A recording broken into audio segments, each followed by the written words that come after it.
Jenny Keane, thank you so much for joining me on the Mindful podcast. Oh, thank you for having me. Yeah. I'm really excited to be here. I've been dying to sit down with you because obviously I'm very aware of all the amazing things you've been doing over the last few years and the interesting life that you've led.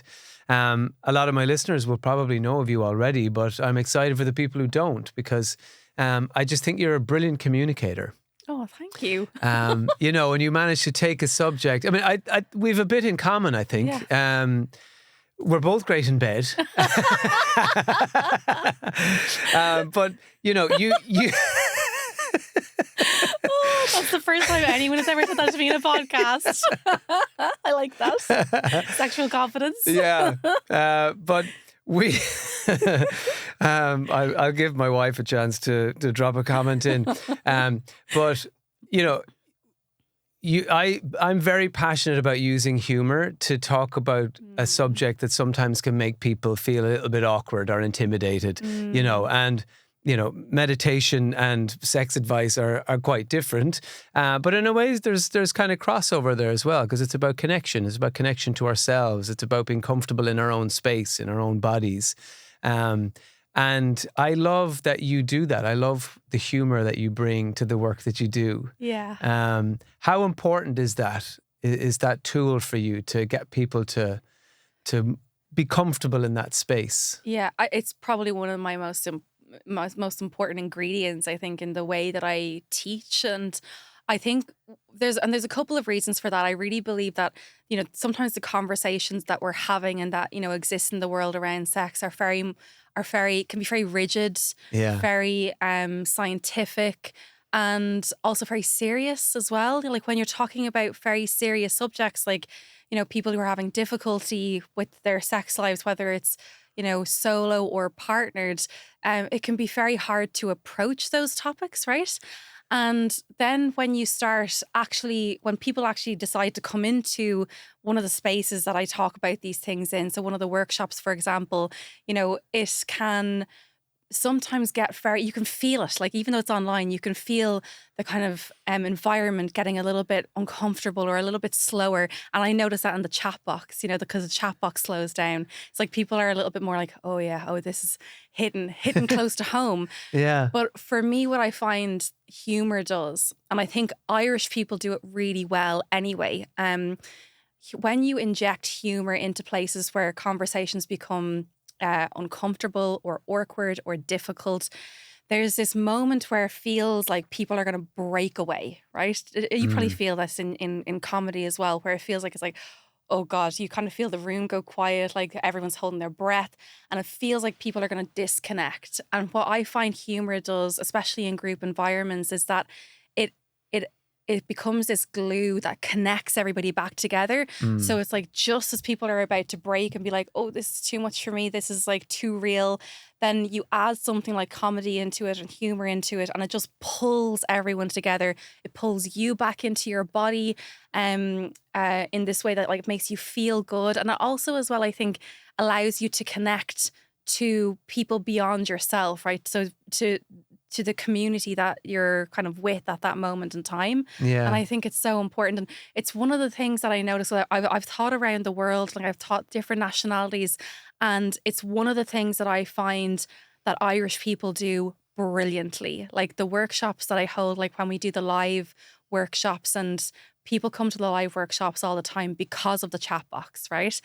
Because people are like cracking jokes in there all the time. Like those are the standout moments. And it really, there's over the years, like there's things for me in the chat box I just won't ever forget, Yeah. And they're also the things that people recall as they move forward as well. So We're it's a dying really to good know way. about the things in the chat box now.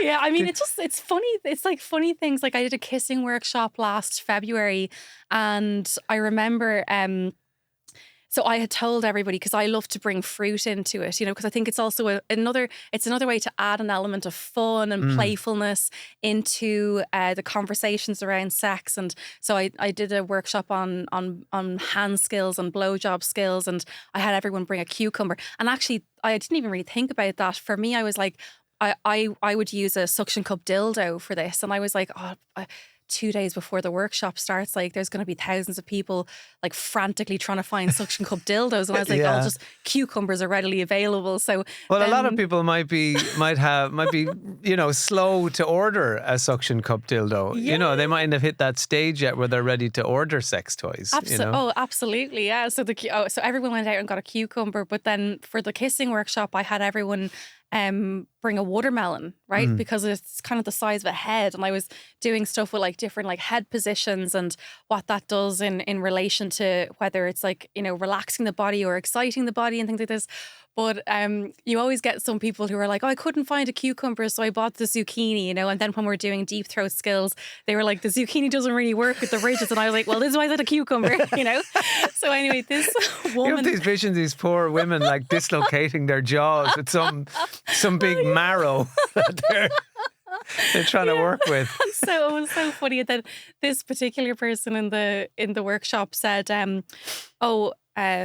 me and my Kiwi are having difficulty. But in the chat box when I was reading it, I thought she meant Kiwi as in a New Zealand, her New Zealand partner, right? And I didn't really think much of it. But then this kept coming up, you know, Ursula and the Kiwi kept coming up, and I was like, why are they so obsessed with this Kiwi? And then I realised that she was trying to do all these moves on a little tiny Kiwi, and I was like, just like the idea of that, it was just so funny. And then this was something that people kept like messaging me months afterwards, being like, hey, just wanted to check in, how's Ursula and the Kiwi, you know?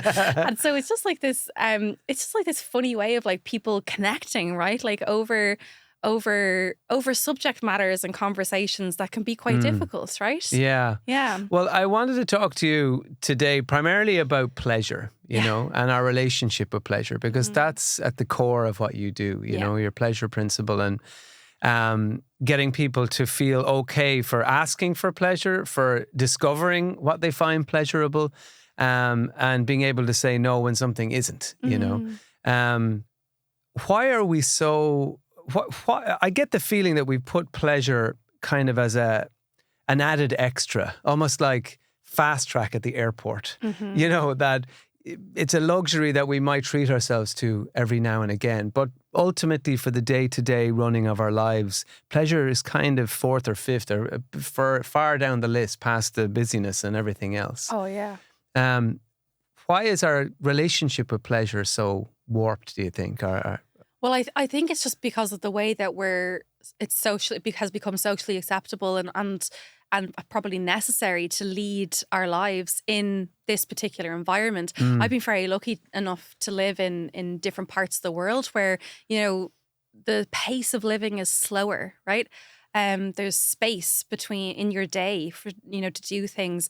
There's often less responsibility as well, like when I was living in those places. But, you know, if you come into, say, a city environment like Dublin, where you have responsibility to work, responsibilities to family, and then there's this kind of element of achievement addiction, which is a very real thing in this kind of Western culture, which is really about, you know, making goals and attaining goals and pursuing those goals at all costs, often at a detriment to the things that are really important, like your physical well-being and your mental well-being and your emotional well-being. And then, but even our physical well-being sometimes is converted into more achievements. So it's like, well, I'm going to look after my body, which is pleasurable, but I'm going to go to the gym and it's no pain, no gain. And, you know, it's got to hurt. Yeah. We turn our pleasure into pain a lot of the time. Absolutely. And make it another achievement, don't we? Yeah, yeah. And I mean, this also kind of ripples into the idea that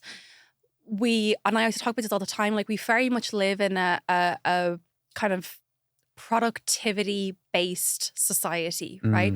So there's a huge kind of, I suppose, emphasis on being productive and producing, right, all the time. And if you think about, you know, in work, this is all happening all the time.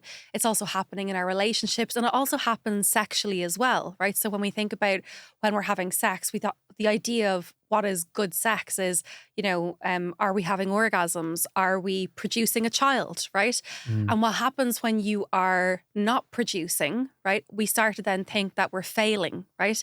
And that also happens then and has a knock-on effect into our sex lives. So then you see people who are potentially struggling with sexual issues, like an inability to orgasm, or an inability to become aroused and stay aroused, or an inability to produce, right? A child, like a conceive, right? And then these things become really, really, I suppose, concrete forms of how we're not good, right? And so that's that idea that we're living in this society that really values and puts I suppose a big emphasis on production, right? So I always talk about people about how to move from the production mindset, which we are living in all of the time. You know, when you wake up in the morning, you know, like people will say, like, you might not do this because you meditate, but people will think about, you know, making a to-do list, you know, and that's the start of your production mindset kicking in, right? And then we might have that at the beginning of the week, and then we check in with ourselves at the end of the week and see how well we produced, right? And so oftentimes pleasure comes as a side, or as a, I suppose, a prize that we've earned at the end of producing something. And you're talking about like our physicality and I suppose how we turn that into a production, has the production element in it as well. And you can see this with like diets as well. One of the biggest examples I always say is that people will say, oh, I've eaten well from Monday to Friday, so therefore I can have that cheat meal on Saturday. But God forbid something happens and maybe you become tired during the week, or else you're busy and you just don't get to the gym, you know, the 5 times that you wanted to, or it's set out for yourself, and you do it 3 times. And then you have the cheat meal on the Saturday anyway because you wanted it. And suddenly you're like taking a stick and beating yourself like on the back with it, right? And that's you living in your production mindset. So it's about teaching people how to move towards a pleasure-based mindset. So a pleasure-based mindset it says that you don't have to do anything to earn pleasure, right? It is okay for you to seek out and also experience pleasure just for pleasure's sake. But the idea of doing that is almost like a revolution, right, in and of itself. Yeah. Well, I always say there's very few pictures, like rest isn't rewarded either, you know. There's very few pictures on Instagram of someone lying half on, half off the couch, you know, with meanies on their chest. You know, it's always there. You know, and I'm victim to it as well. We put up doing pictures a lot of the time. You know, it's look what I'm doing, I'm producing, and I totally agree with that. Yeah, like the notebook and the coffee, right? Like. Yeah, the coffee is a symbol for us. Like, and think of how many coffee cups we see on Instagram. You know, that's a symbol for us of I'm doing something, right? Like I'm productive right now, right? Yeah. Because the coffee is that symbol of energy and, you know, starting your day or in the middle of your day, or trying to get a little energy bounce, like for whatever it is that you have to do next. You know. Yeah. Yeah. So we have all these symbols, right? For production in our society, and as you said as well, like, you know, slowing down. When people ask for, like, you know, well, what are the best sex tips that you can give, right, to enhance people's sex lives? And I always say that the tips that you would give are so simple, and actually everyone already knows them, right? The tips are slow down, learn to pay high quality attention to yourself or to a body part or to your partner's body part. Learn how to connect with your breath, learn how to feel the sensations that you're feeling in your body, right?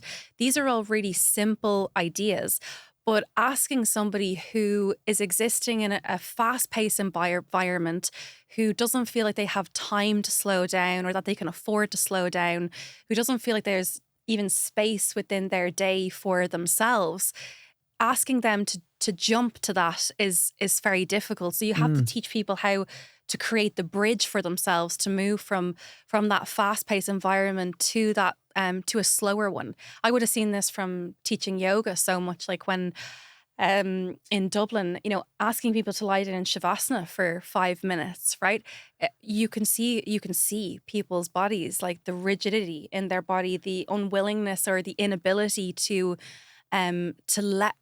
let go, right, of the tension and the activity in their body, so that they can move into states of restfulness and ease.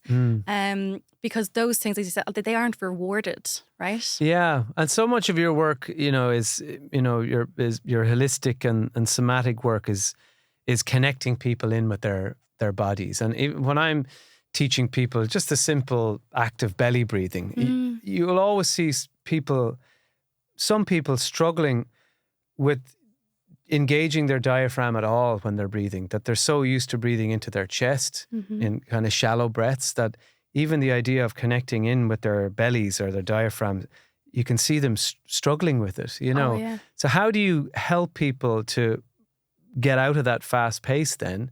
And, you know, a lot of us, you know, the reason I got into all of this was because I had a big panic attack back in 2007 on the way to a comedy festival. And the reason I had a panic attack was I was so disconnected from my body that I hadn't heard any of the little signals and signs and messages it was trying to give me until it was quite a dramatic one, and you can't ignore an anxiety attack. So, you know, how do you get people to start listening to their bodies and connecting in with their bodies if they're just not used to it and they're coffee, go all day? Yeah, well, I think I always say the first step is looking at the mindset first, because and also giving people the story behind why they're living the way they're living and how they're living the way that they're living and how that is benefiting them in their lives, right? Because I think if you just say, you know, you need to introduce pleasure into your life more, people will be like, oh yeah, okay. But then there's no action afterwards because they don't have the why, like why you should do it behind it.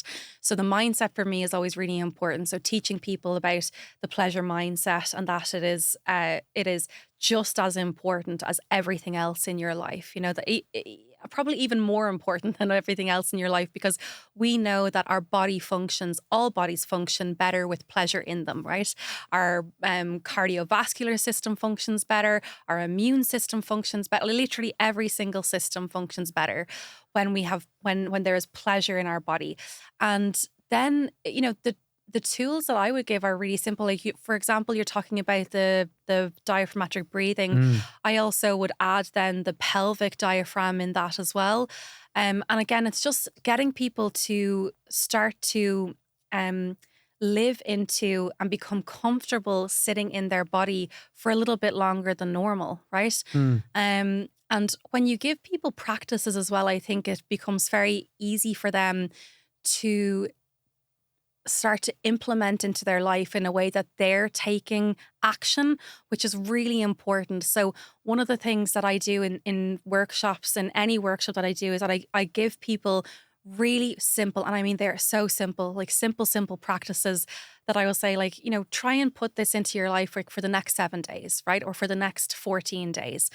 And it literally will take 2 minutes or 5 minutes. And it's really important because teaching people how to take an active role in their sexuality is one of the most important things that you can do to help somebody feel empowered, right? I always say that one of the detriments of not receiving sex education when you're younger, right, is that, or at any point in your life, right, is that when you face sexual issues, which absolutely all of us will experience, and it doesn't matter what age you are, what gender you are, how you express that gender, you are going to experience sexual issues not just once, probably multiple times throughout your lifetime.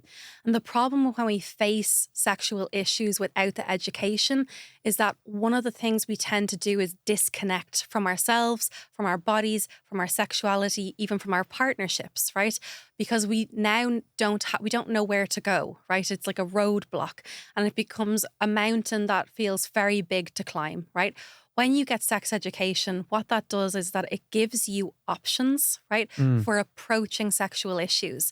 And when you have an option, right, more than one option as well, you get to choose what option you take. And that choice is the most important thing that you can do for people, to give them that choice, because the choice is actually the empowerment, right? And choice is them then taking an active role in their sexuality, right? So what would be an example of that, for instance?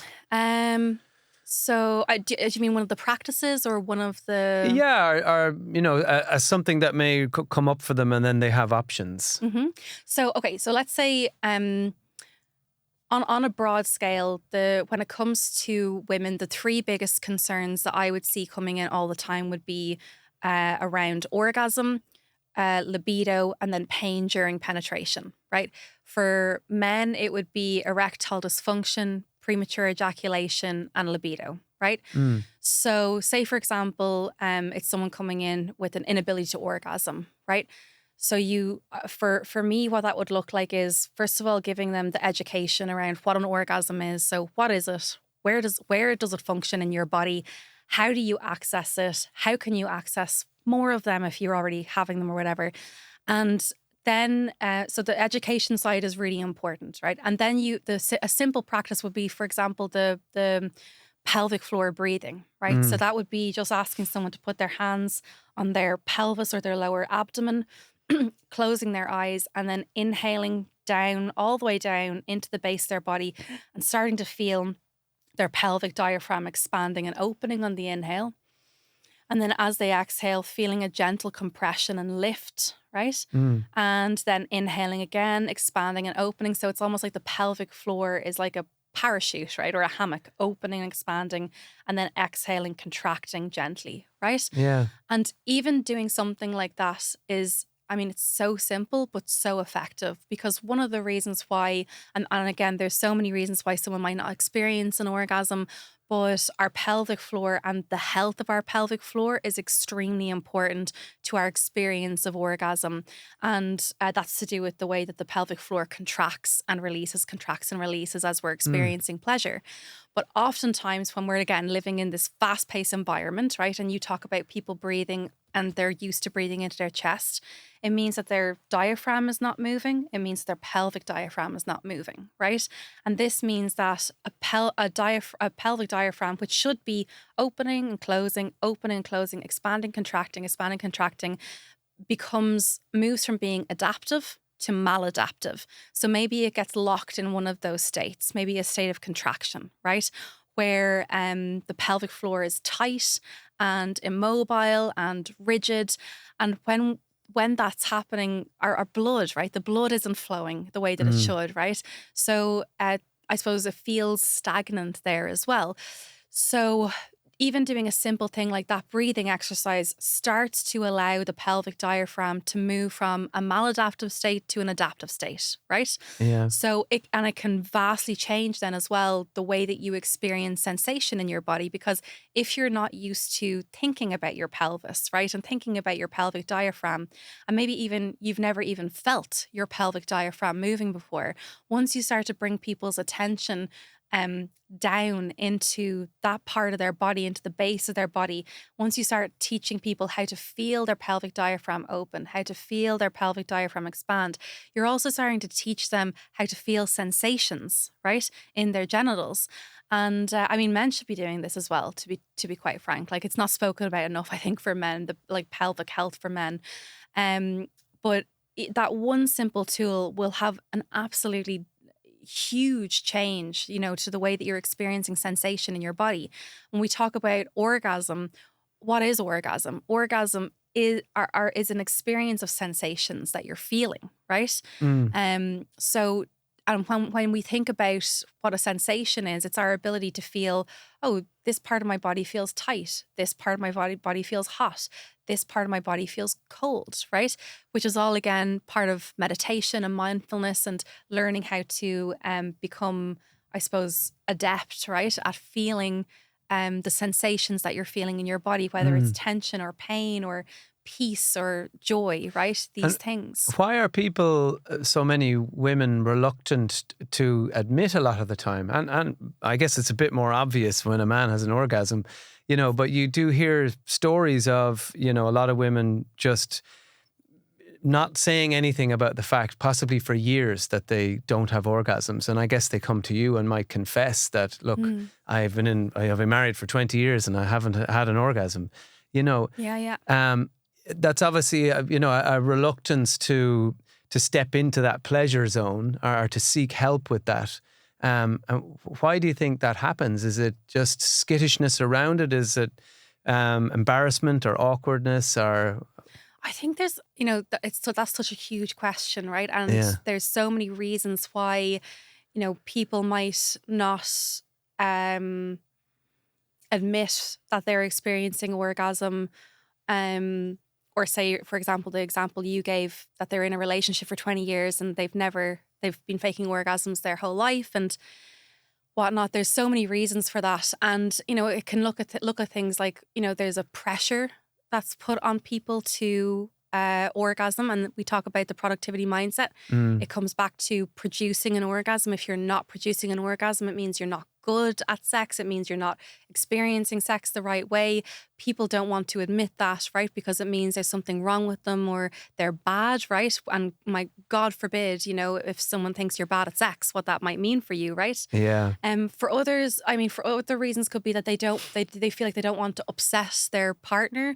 That maybe they don't know how to communicate with their partner. You know, I think it's interesting because for me, it always comes back to education, right? When you have a lack of sex education, it means that there's a lack of sexual conversations happening around you. And if we think about like, you know, when I suppose we were in school and there's pretty much no sex education that was given to us, the conversations around sex are very taboo and mostly very secretive and hidden. And sex is something that happens in your private life and it's not really something you bring into general conversation, right? So people, when we don't have those conversations, it means we're less likely to feel that this is something that actually is quite common and happens to a lot of people. So one of the biggest things that I saw in 2020 when I put my stuff online on Instagram and I started getting these floods of messages in. And one of the biggest things was the questions, and this goes across the board. You see this written in books around sexuality. You know, it's like, I'm experiencing this. Is it normal? Am I normal? Right? Yeah. And that question is so huge, right? And it can be an anchor on somebody if they feel like they're not normal. And so one of the things that I started doing was asking people, could I share their stories that they were sending me in anonymously? And I said, because I'm getting this in all the time, I just want to show you how common this is. And I started to share them anonymously and put them up on my Instagram stories and people could read them. And suddenly people were like, oh my God, like, and then they're sending me messages in saying, I read this and it felt like I was reading my own story, right? Yeah. Or I felt like I was reading my own experience. And so once you take the taboo and the secrecy away from the fact that everyone experiences sexual issues and it's not an issue, it's not a problem, because there are things that you can do for it, then it becomes easier for people to approach the sexual issues that they're having. Yeah. And It's like with our cars sometimes. You know, if you're not an expert, you know, and you think how difficult it is to talk to your mechanic when you know nothing about your car. You know, sometimes I talk about sex, if neither of you are fairly sure-footed in the area, it can be a difficult conversation because you don't know how the bits really work. You don't know exactly what you said, what's normal.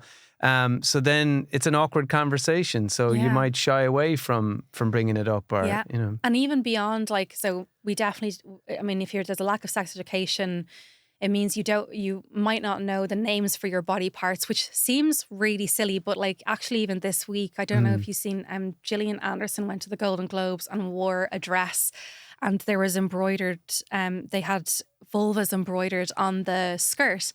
And all of the press and all of the media were like, Gillian Anderson turns up the Golden Globes in the vagina dress, right? And actually, it's bewildering to me because for me, I'm just like, it's not a vagina, that's a vulva. And you can kind of be a little bit like, oh, like don't get so pernickety and don't get your knickers in a knot. But it's actually the same as someone seeing a dress with a whole kind of images of lips on it and calling it a tongue dress or a nose dress, right?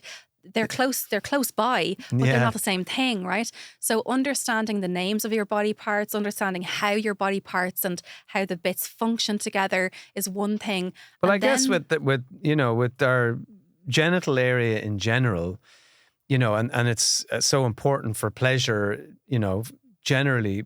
Well, I guess a lot of people wouldn't know that area intimately. Oh yeah. You know, if because just by its nature, you don't spend a lot of your time bent over examining it in great detail. Yeah, but why not though? You know, why not? Like it's socially acceptable for us to look at our face, and it's socially acceptable as well for me to say like, okay, point to my eye and ask you like, what's this called? You know, point to my nose, ask you, what's this called? Point to my lips and say, what's this called? And you will be able to name all of the parts of your face, right? But when it comes to your genitals, people have a different relationship with it. And again, that's the lack of conversation, the shame, the secrecy around knowing the parts of our body. So there's a lot of people who would come to me that, and especially in the beginning, you know, when I first was running Orgasm Online in 2020, I have this section of the workshop, which is name the parts. And I basically give people 30 seconds to name as many different parts as possible on the vulva. And there's 11 boxes. And in the beginning, people were getting 1, 2, 3, like maximum in terms of the labels. Now the conversation has opened a little bit around our sexuality, and also, you know, that it's socially acceptable to know the names of our body parts. So those numbers are increased. I've seen those numbers increase over the last couple of years. But this is one of the roadblocks as well to pleasure, right? Because if you don't know your nose from your elbow, right? Yeah. Like, and you don't know, say, your clitoris from your G-spot, it's really difficult to know how they function. It's really difficult to know the ways to touch them in order to experience pleasure from them. And it, you know, it's one of the kind of foundational things, like when it comes to learning how to experience pleasure or experience more pleasure in our bodies, right? I did a workshop at the end of last year called G-spot, and it was the first time I did it. And I told the people who were in the workshop, so you can see your G-spot from the outside if you take a mirror right between your legs. And I taught people how to do this. Now, obviously, I keep my pants on all the workshops that I do. I'm not showing people my own vulva. Get in a lot of trouble. But I basically showed people, like, these are all the body parts. And then if you take a mirror between your legs and you do like this, and this, then you should be able to see your G-spot. And it might not be there for everybody, depending on how tight the pelvic floor is or whatever. But some women were doing it like in that moment in the workshop, and we're chatting in the chat box then and going like, oh my God, I've just seen my G-spot for the first time. And so like, it was one of the biggest takeaways. I asked people to do this exercise after the workshop, but because I understand how you could be derailed during it, you know. Yeah. But people are often derailed in my workshops anyway. Yeah, I'm guessing people have their cameras turned off while well, there is no cameras. Okay, so right. It's essentially like turning on the TV and seeing me on a screen. So no, I'm just I can't imagining see the them. sort of the gallery of your of the people there with mirrors and their legs in the air. Yeah. Oh no. I mean, that was it's not that. That wouldn't happen anymore. No. It's just the only with the workshops. It's almost like a TV show. It's like you turn me on and I'm on your screen, and the only thing you can see is the chat box. Like, so that's the only way you know there are other people there. You know. Yeah. But it's very anonymous when it comes, which I think is really important for people to hear, because it can be a really big deterrent for people approaching workshops like this. You know. Where did this comfort with sexuality and your body and all that, is that something that you developed over time, or was it your upbringing, or what was your family background maybe in terms of that space? It's actually a mix of all of that. So like when it comes to my upbringing and my family were extremely open when it came to the conversations around sex. And, you know, one of the things that I say all the time is I had terrible sex education in school. I was in an all-girls Catholic school. We had one lesson that was taught to us by one of the last nuns in the school. And then I remember we had a conversation about condoms given to us by the local priest, who actually was a really cool young local priest and was actually very open to answering our questions, but still had that Catholic twinge to it, you know, the kind of way. Yeah, well, you're essentially getting sex advice from the two groups of the community who are guaranteed never to be having it. Yeah, so I mean, so that was like my sex education, but in my family environment, as I said, like the conversations around sex were very open, and really, you know, it was very much like any other conversation. It wasn't made into a big deal. It wasn't made like, oh, good, you know, sex conversation. It was never put on a pedestal. It was the kind of same way that we'd have conversations around, you know, exam results or sports or, you know, what was happening during our day, you know. And, you know, my mum was, I think she was very forward thinking for a time, especially when it comes to, I suppose, Irish ideals and societal ideals around that time when I was growing up. And I mean, she was the one who took me into a bookshop to make me purchase a book about sex, because she recognized that I wasn't engaging in the conversation the conversations that they were trying to have. And I have an identical twin sister. She was really engaged. And actually really funny, maybe where the comedy comes from, when we putting this together now, my dad was really good at always making it like about a kind of like a laugh, like a bit of a fun. There was humour in it. I know him and my sister were like always joking, and then it became this joke to see could I turn red, you know, like how far could we push it, like before Jenny leaves the room, you know. So I wasn't willing to engage in conversations with them, which is very normal as a teenager. You prefer to engage with conversation around sex with your peer group rather than, you know, your parents and this. But I was listening to everything that was being said, which I think was really important, I think, for parents to hear as well. Well, it was being normalised at the table, you know? Yeah, absolutely. Yeah, absolutely. And so my mum made me purchase a book and like brought me in to purchase it, which I think even that, I was like, God, she's so smart. Like she didn't just come home and give me a book, right? Like she took me to the bookstore and was my like, mother literally opened the bedroom door and flung the book. So went like across the room and landed on the bed and went, here, read that. And that was my sex education. And it was a book. I don't know where she got it or how she got it, but I'd say I was probably 14. But this book was obviously designed for like 7-year-olds. Yeah. So it was all like cartoons. I was like, okay, I think this ship has sailed, you know? Yeah. Well, I mean, but this is the thing. I think books are a really good way to kind of introduce your children into conversations around sex. Like, and even for me, like just to know that there was an avenue possible that if I needed to speak to them, I could come to them, right? I think that was really important for me. So that was my kind of childhood growing up. And then I left I started traveling around the world in my early 20s, and I ended up kind of staying in California for a couple of years in San Francisco and very close to San Francisco. And in San Francisco at that time, the environment there was a very sexually explorative, sexually open community in San Francisco. There was a huge, I suppose, visibility around the queer and LGBTQ community. And, you know, there were like gay bars and things like this, like they were all in the open, right? And I was finding myself like in these spaces, and I was like, oh my God, it's so amazing. Like I'd never seen this coming from Ireland, right? And I also as well was teaching yoga at the time as well. So I was also involved with women who were speaking about different subjects, like very openly, like very different to the environment that I was seeing in Ireland, women of all different ages. And obviously as well in California, there was a really big political and social sexual revolution, right, happening in California for decades at that point. So it was the conversations that I suppose that was around me in my early 20s was really eye-opening in a way that I was like, that I just had never experienced in Ireland before. And obviously, like, I'm a young woman, I started having sex, I had questions, and I mean, Google wasn't available in the way that it is now, you know? So I was finding myself in these groups of women, and I started asking them, they started talking about, you know, your menstrual cycle and all that kind of stuff. And I always had a very difficult menstrual cycle, which was one of the things that kind of kicked me into this world in the first place. I was put on the pill very young to manage that. I mean, I would be debilitated with my period for 10 days, and I'd be like on the ground, like flat out, like pain going up my back, down my legs.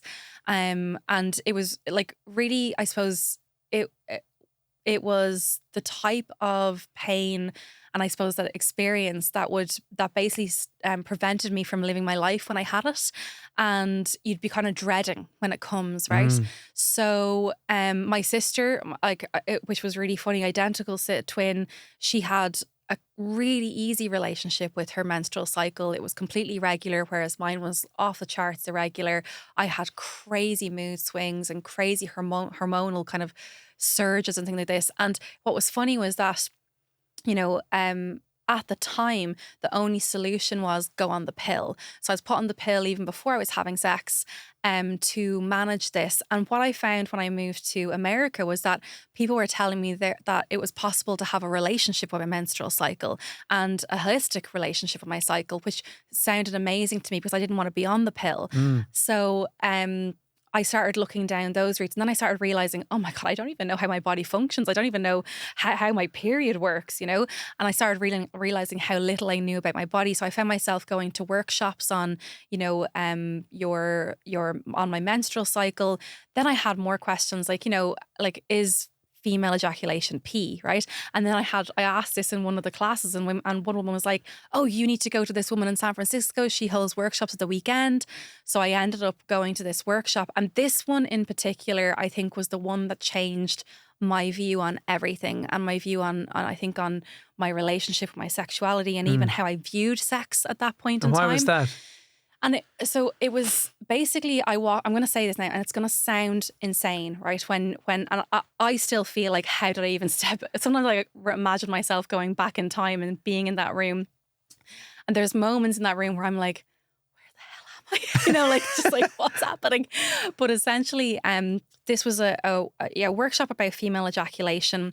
And there was the main teacher, and there was about 12 of us in a circle.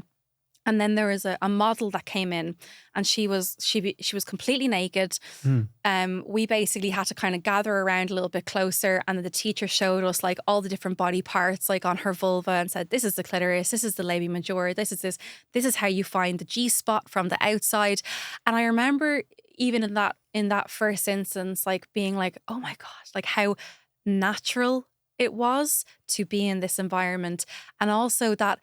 You know, because sometimes when you think about sex education, or even just sex in general, and, you know, asking questions about sex, it can feel like, oh God, like this is going to be a seedy environment, or, you know, this is something to worry about. And maybe you definitely couldn't imagine the nuns bringing in. No. Now, Sister Euphemia is going to sit up here now. He's going to show you all the parts. No. So it was just, it's very interesting, because sometimes you imagine these spaces to be seedy, but like what I was experiencing in that moment was just how there was so much curiosity, and not just curiosity, but like reverence, right? Yeah. And it was just this really beautiful, and tenderness, right, to a woman's body, which I had never experienced before, right? Because it's not the kind of language you're given around your body, you know. But it seems so strange that that's so weird, if you get me. Yeah. Because we're looking at, all you were doing is, there's a human being showing you, like, literally, these are the parts of yourself. You know, it's, again, I guess the car analogy is like, you would open the bonnet and go, this does this is it. And it goes, very interesting. Now I know how to look after it. Yeah. But even this machine that we're walking around in, you know, this amazing body of ours, that that would just seem very strange and weird. And something to be fearful of as well, which this was one of the things that I really started to feel in that workshop, even beyond what I was learning when it came to, like, you know, the anatomy and function of our body parts. Like, I was like, even this feeling alone was something that was really opened a door to me, like, in terms of the relationship that I had with my own body. And I remember walking out of the workshop that weekend, and, like, you know, it's, you know, one of those moments where you just feel like you've changed, right? That something has happened, something has clicked, or a cog has turned, and it's like, and it's like, you're never going to be the same again. And that was the feeling that I had leaving that workshop, and it was absolutely phenomenal. I stayed in touch with that teacher actually through the rest of my career, because I mean, I think, you know, when you connect with somebody like that, it's just incredible. She actually passed away last year, but she just someone that really helped me unlock a part of myself that I had never experienced before.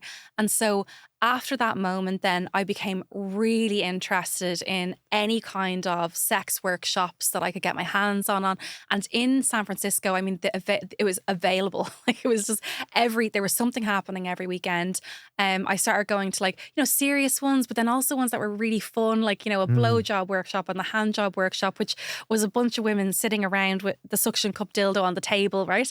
And some, like, this mad woman who was just showing us all these techniques, and lube is everywhere. And what was really funny was that, like, you know, there's laughter in that room, and there's, like, conversation happening. And again, it's just so normal to have to be in in and around all these conversations around sex. You're making it so accessible. And, you know, when you're giving your blowjob workshops online, and I know you did your live, your sex toy show as well in Vicar Street last year, which is amazing.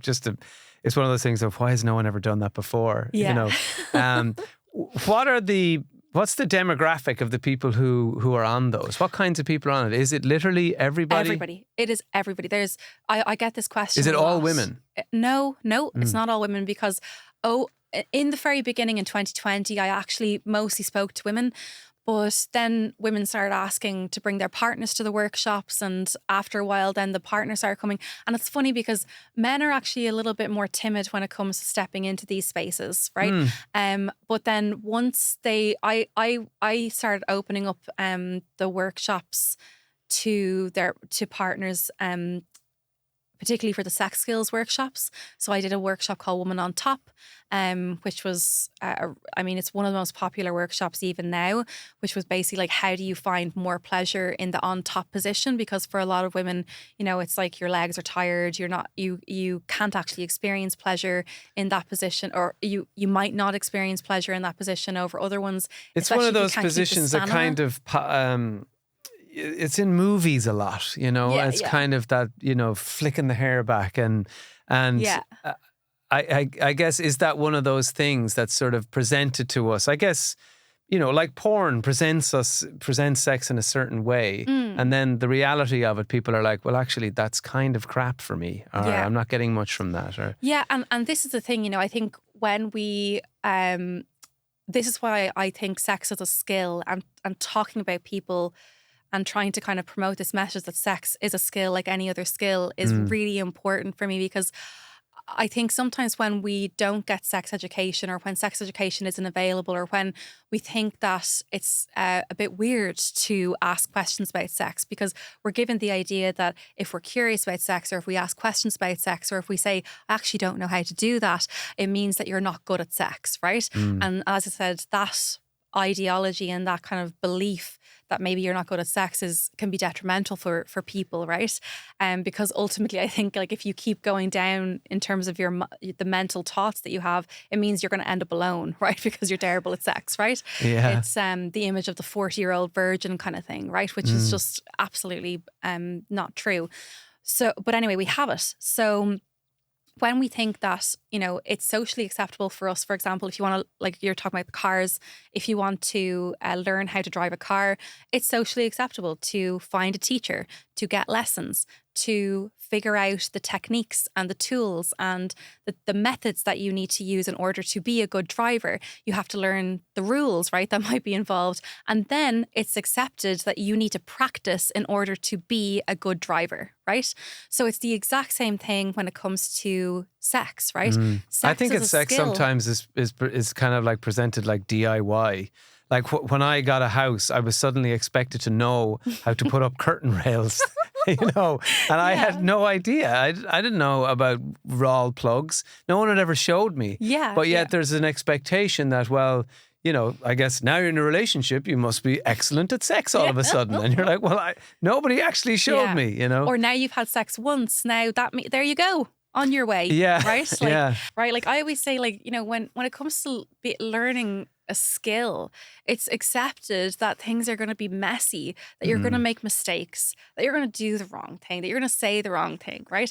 And it's okay if these things happen, if you can laugh at yourself, or if you can have a laugh within a partnered situation. You know, again, these are things like moments where that could disconnect us. You know, being able to laugh at our mistakes, especially sexual mistakes, can help bring us together a little bit, right? Yeah. And to do it in a way where you're not putting someone down, right? But where you're really together in that, like, and being like, oh, this is we have no idea what we're doing, right? Being able to admit that to yourself, admit that within a partnership is it's a great place to be, because it means then that you are willing to take the next step, which is where you might seek out like skills and education and a teacher, right? And you know, and this is what I think about, like, when it comes to sexual skills, right? Like, it's like, you know, when we kind of get into, I suppose exploring our sexuality and exploring sex, right, whether it's with ourselves or another person, we start to develop techniques that work, right? And oftentimes if you're moving from one partner to another, you kind of take the techniques that you figured out with this person and you apply them to the next person. But sometimes they don't actually translate because our bodies are so unique, our pleasure is unique, and what one person enjoys, another person might not, right? So then you have to learn more skills. And you're often doing that in the dark, right? Like completely in the dark, you're completely alone. And when you start to go and kind of seek out education and seek out sex skills, you start to learn a variety of different things, some of which works for you and and the person you're with, and some of it doesn't, you know? But I think like, you know, learning to approach sex like it's something that you can learn all the time. I mean, it's endless, like the amount of skills you can learn. I still learn skills, you know, like I love learning skills. It's like I love hearing from different people what works and what doesn't work. And I love going to other teachers and seeing what methods they're teaching, you know, and I love trying to figure out like how to apply that to your sex life. One of the things that you have to be able to do though is that you have to acknowledge that you're going to get it wrong. You know, you're going to get it wrong. You're going to make mistakes.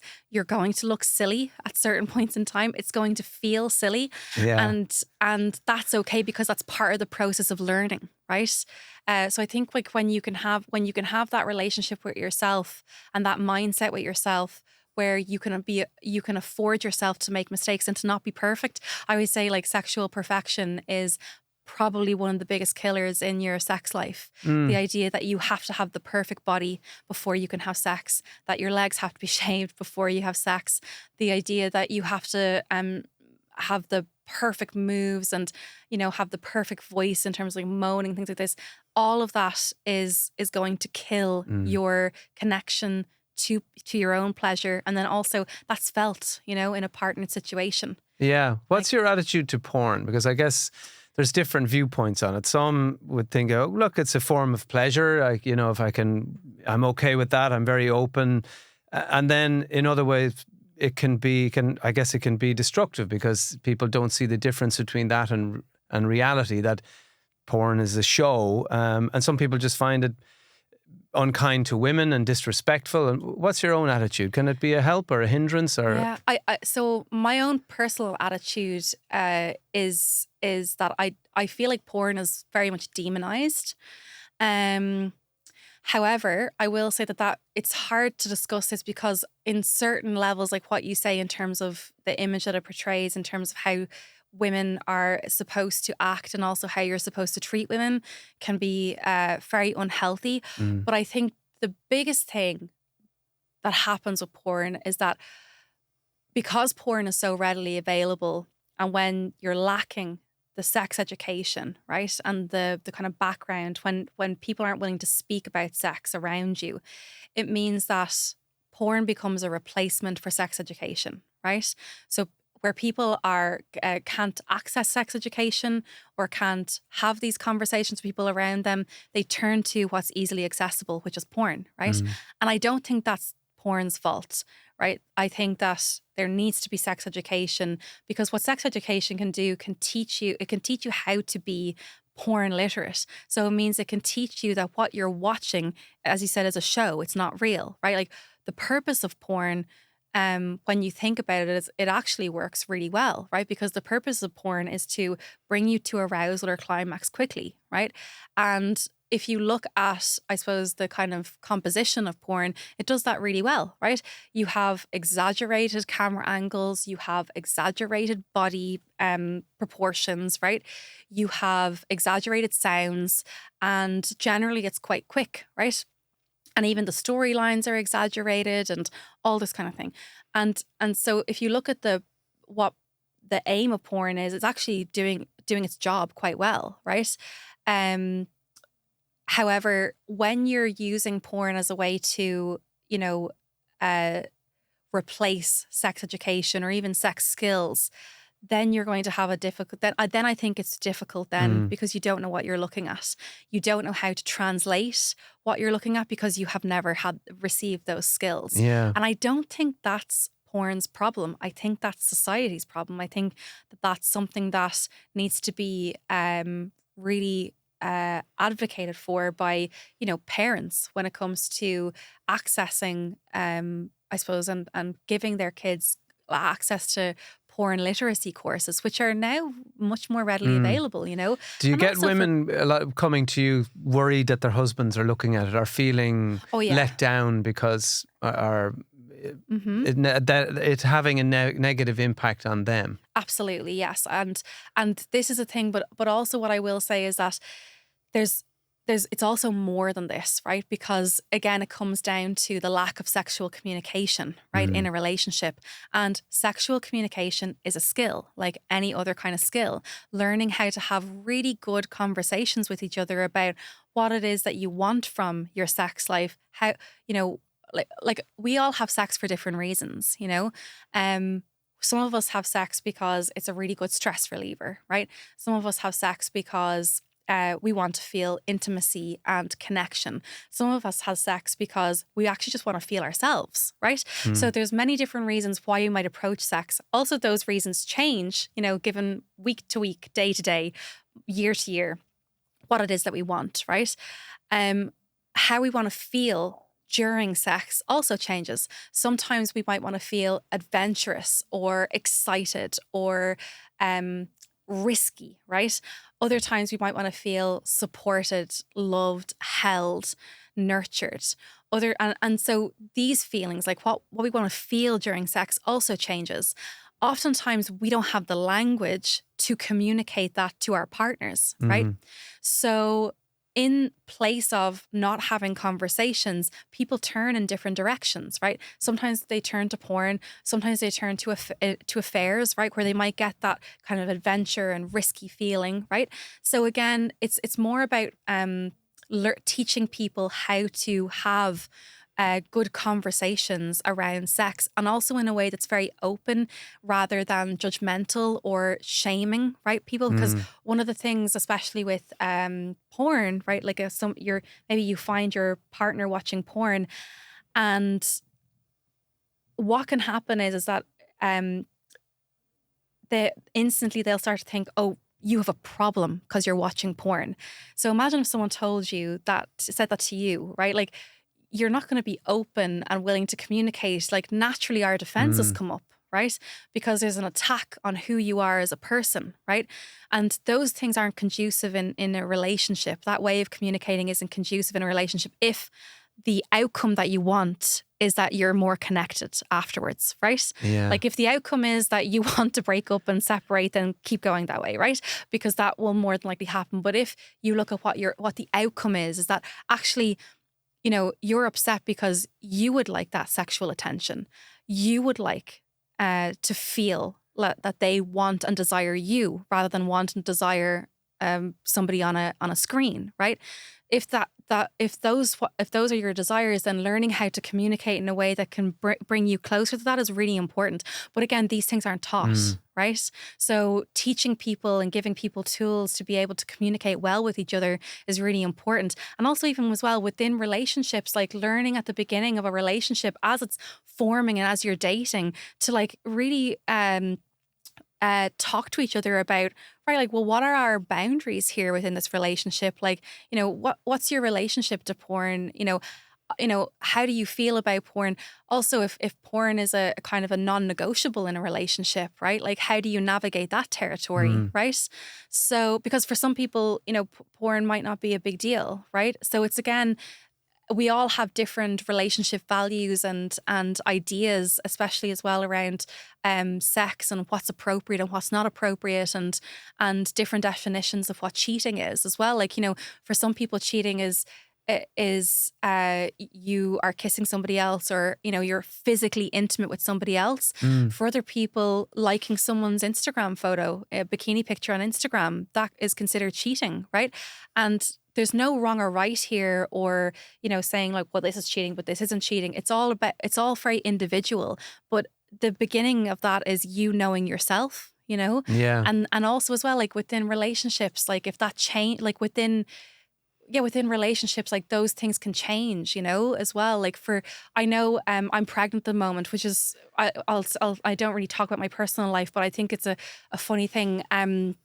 when I don't really experience jealousy so much, and I'd be really open when it comes to my partner watching porn, and even like liking other girls' photos on Instagram. Now, it was so funny when I became pregnant. Like, I don't know what happened, but it was like this jealous monster like started to like exist inside of me, and we had to have a conversation about Instagram, which I'd never done before in any previous relationship. And I was like, I feel really weird having this conversation. Like, I don't want to control you like this. Like, but like, this is a real problem for me. Like, I don't want you doing this. And I mean, he wasn't really doing it anyway. But it was like I had to renegotiate that because of the way that I was feeling. But at least you were able to bring it up. You know, even if part of you's thinking this is kind of irrational, but I'm going to go with it anyway. Yeah. You were able to have that conversation. Whereas a lot of people might feel it, not be able to say it because they're thinking I can't go there. So I'm just going to make their life a misery in other ways. Yeah. You know, or I'm going to get angry, or I'm going to, you know. Or I'm going to keep seeing that behavior.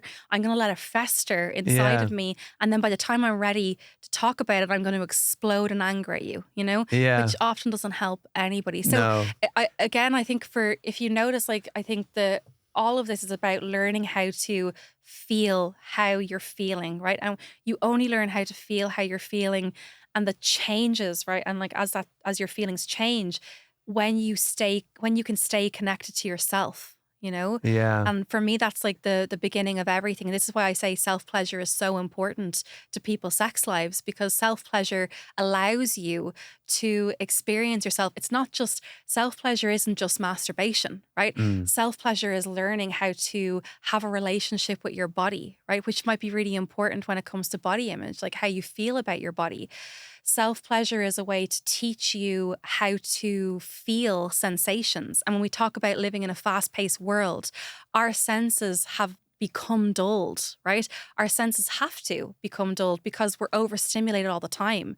So therefore, the sensations that we feel in our body often become numbed, right? As a result. So self-pleasure allows you to feel sensations again, right? That maybe you haven't felt, or even heightened the sensations that you feel already. One of the things that I'll say when women ask me as well about, you know, how do I feel my body? And I'll say this for men as well.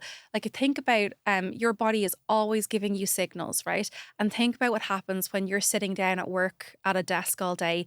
We generally maybe have the sensation to pee, right? But we'll sit at the desk until lunchtime, until we're ready to go. Our driving is the worst one. Yeah. You start this, I don't know if it's a male thing or a competitive thing, but you think, I really need to do a pee. And I know there's a petrol station coming up in the next 5 minutes, but I'm going to push it to the next one. And you're like, I don't know who you're fighting in this battle, but except for your bladder. Yeah. But it becomes this, I think I can probably hold it for another 30 kilometers. And you're like, why am I? So recently I've gone, no, if I stop 5 times, I'm stopping 5 times. Why am I doing this to myself?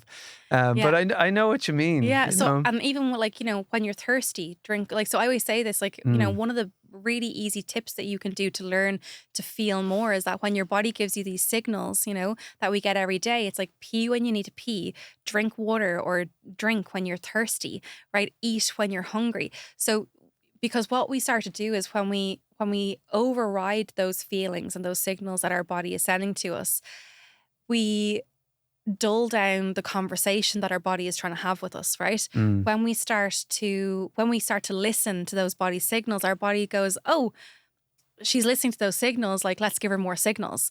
And then the signals, that conversation becomes really clear, you know, to the point where, you know, when people talk about their intuition, oh, I heard this, like, I just felt I needed to do it. Like, and generally it's like, I just felt I had to do it, right? That's your body communicating with you, and you hearing very clearly what your body is saying, you know, even if you don't acknowledge it, like as a voice or whatever that's talking to you.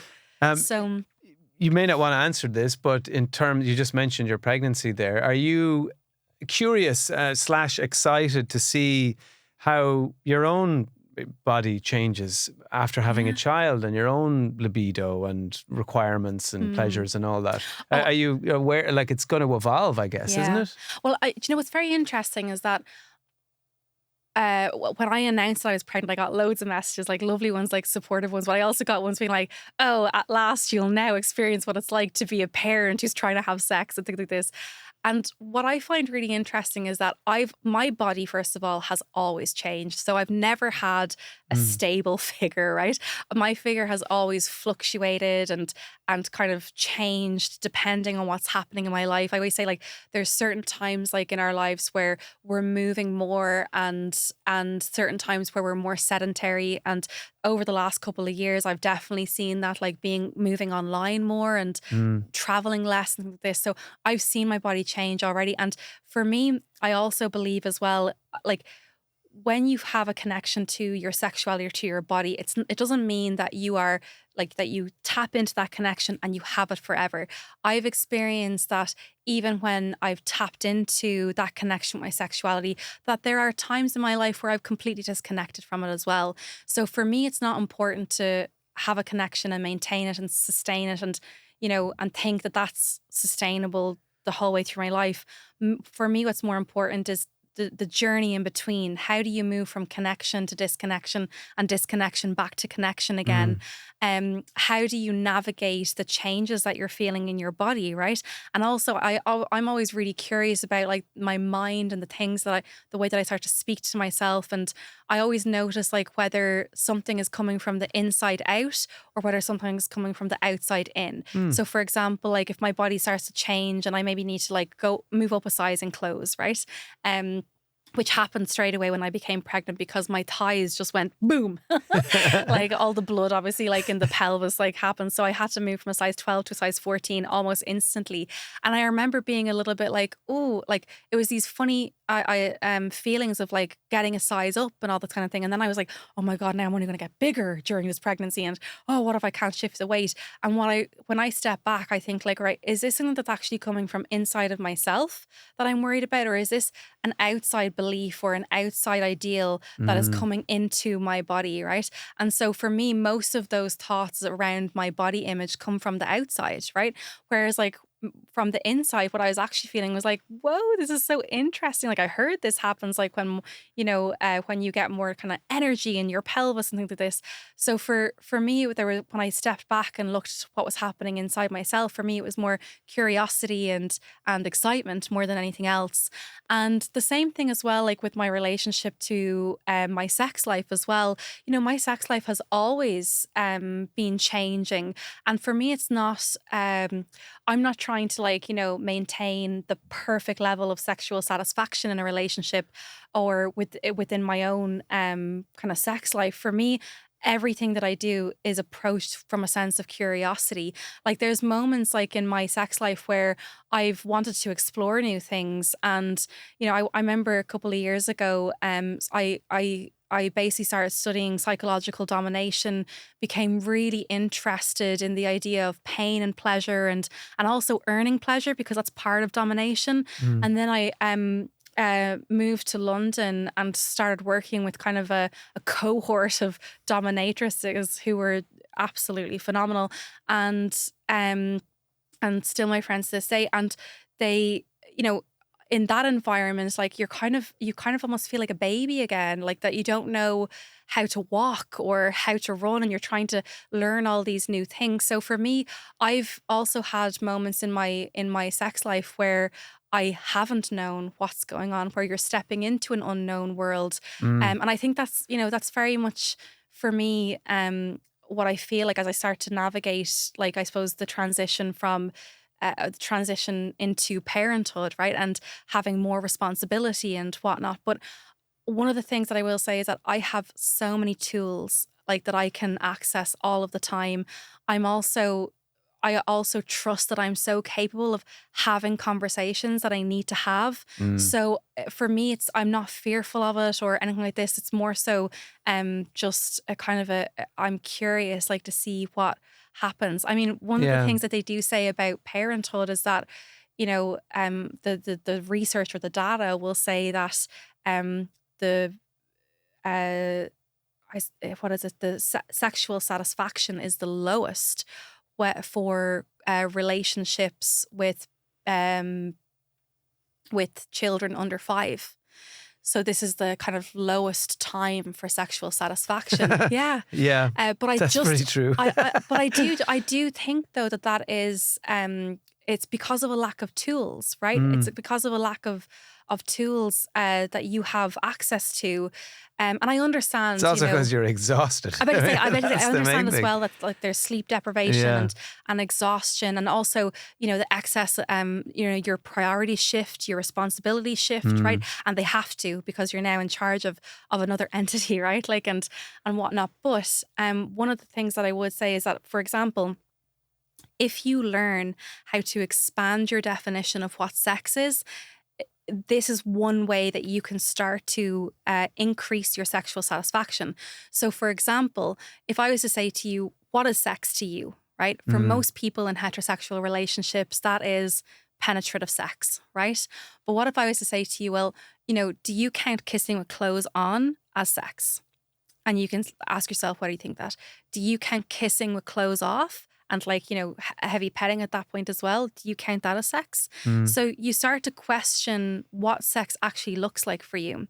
And in those moments where, for example, you don't have the time or you don't have the energy, and the idea of being in a situation where you're like, oh my God, now I have to have sex with this person for even just for a few minutes, and you don't want to, when you can expand your definition of sex to include massage, right? Or to include and all kinds of massage. Like it could be, a head massage, like it can be breast massage, it can be just massaging your feet, right? If you can expand your definition of sex to include cuddling, but long, not just a hug, but really cuddling, breathing together. So if you can start to expand your definition of sex, it will take the pressure that you feel off. And once you take the pressure off sex, it becomes easier to approach and have a relationship with, right? So I think, there's more tools that you can give parents as well in those moments. So for me, I think it's about, learning how to kind of gather the tools, right? Yeah. So that you can navigate it smoothly. I've absolutely loved talking to you, Jenny. Thank you so much.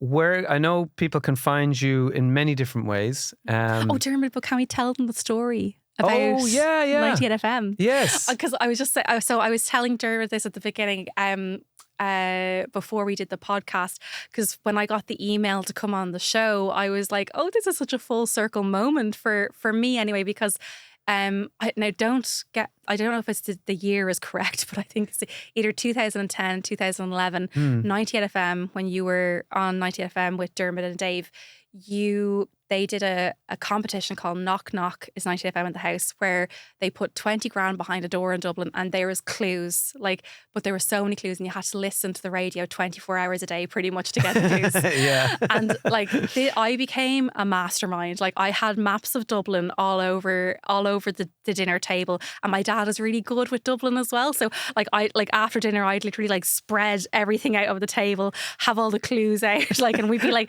marking off areas. But anyway, the very first game that was on, I actually won the 20k, and that's so cool. Yeah, it's so cool. Yeah. And that was the money that I used in my early 20s to do all of these workshops and courses and all that kind of stuff. So because I went beyond the workshops, I did go on to do training as well, which is extremely expensive because some of it was in America, which you could imagine the price of. So without that money, I actually probably wouldn't be doing what I'm doing right now. Well, I'm delighted that I could play a small role in this amazing career that you've made for yourself. And speaking of which, one of the latest components to your whole business and brand and adventure is your online sex shop. Oh yeah. And were you prepared for the amount of popularity that was going to have? I thought that I was, but I wasn't. Because we did. And you waited until you were heavily pregnant to do it. Well done. Exactly. I did a soft launch in the summer, and I was like, okay, this is running smoothly, and just making sure that because obviously I've never done any of these things before. Talk about learning skills and upskilling. That kind of. when it comes to business, I mean, I would always say I'm not really business minded, but I'm very creatively minded. So learning things like organization and even like sourcing products and like trying to find systems to put in place in order to kind of manage everything was, I mean, a kind of a a huge challenge in and of itself. Yeah. But then I launched the shop officially before Christmas, and oh my, so the warehouse, the guy who has the company in the warehouse called me, and he was like, "Oh yes, I see what you mean." Because I was like, "We don't just get one or two orders coming in; it's a lot of it's a lot, Yeah, you know." amazing. And so, Yeah. what's your top seller then? What has been your top seller since you opened? Do you know, actually really interesting, lube. Oh, Lube, yeah, top seller. what does that say? Yeah, do you know, I was shocked because, you know, obviously like the toys that I recommend are obviously top sellers. So I was recommending a finger vibrator. I think it's a really good staple to have for, you know, anybody, whether it's solo or in a partner relationship. It's also really easy to kind of implement and kind of carry into your sex life as well, in a way that, and because it's so small, it's not very confronting or kind of people don't feel like they're going to, you know, like you're talking about competing with yourself to last for the toilet. This is like, you don't feel like you're competing with the tiny finger vibrator, you know, the kind of way. Yes, so yeah. it's often an It keeps easy thing. male egos in particular intact.